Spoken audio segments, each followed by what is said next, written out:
Merendahlah kamu sampai tidak ada orang yang bisa merendahkanmu. Sikap rendah hati adalah salah satu nilai luhur yang sulit dipraktikkan dalam kehidupan sehari-hari, terutama di tengah dunia yang seringkali mendorong kita untuk menonjolkan diri. Namun, ada kekuatan luar biasa dalam kerendahan hati.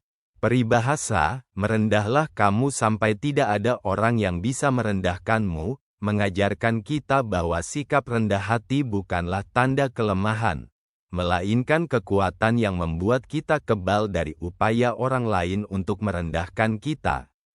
Banyak yang salah mengartikan rendah hati sebagai rendah diri, padahal keduanya memiliki makna yang sangat berbeda. Rendah hati adalah kesadaran bahwa kita tidak perlu membuktikan kelebihan kita kepada orang lain. Ini adalah bentuk kekuatan batin yang datang dari rasa percaya diri yang sehat.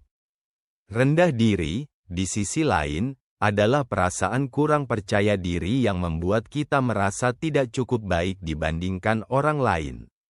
Rendah hati menunjukkan bahwa kita mengenal diri sendiri dengan baik, menerima kelebihan sekaligus kekurangan kita tanpa merasa perlu pamer atau merasa superior. Ketika kita memilih untuk merendah, kita menciptakan perisai tak terlihat yang melindungi diri dari penghinaan atau ejekan. Bagaimana ini bisa terjadi? Orang yang rendah hati tidak mudah terpancing. Ketika orang lain mencoba merendahkan kita, mereka sering menginginkan reaksi emosional. Namun, dengan rendah hati, kita tidak memberi mereka bahan bakar untuk memicu konflik. Kita berdiri kokoh pada nilai-nilai kita. Kerendahan hati membuat kita fokus pada siapa diri kita sebenarnya, bukan pada apa yang orang lain pikirkan tentang kita. Dengan begitu, komentar negatif tidak memiliki daya untuk menghancurkan kita. Orang yang rendah hati cenderung lebih dihormati dalam jangka panjang. Banyak tokoh besar yang menunjukkan kerendahan hati dalam kehidupannya. Misalnya, ilmuwan terkenal Albert Einstein, meskipun diakui sebagai jenius, seringkali merendahkan pencapaiannya dan mengatakan bahwa dia berdiri di atas bahu para raksasa untuk menghasilkan karyanya. Di era media sosial, di mana pamer menjadi tren, rendah hati adalah anomali yang berharga.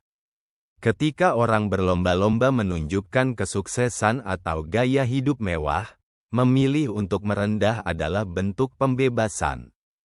Tidak semua hal harus diumbar. Membiarkan hasil bicara lebih keras daripada usaha kita adalah bentuk rendah hati yang paling elegan.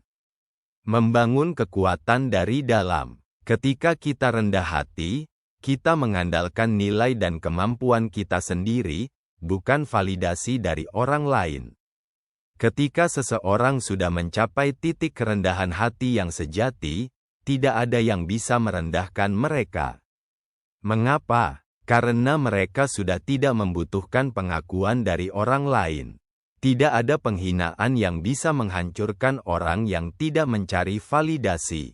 Merendah adalah jalan menuju kebebasan dari pengaruh negatif orang lain. Dengan rendah hati, kita menemukan kekuatan sejati dalam diri kita sendiri. Maka, merendahlah kamu sampai tidak ada orang yang bisa merendahkanmu, karena saat itu, kamu telah mencapai kebijaksanaan dan kebahagiaan yang sejati.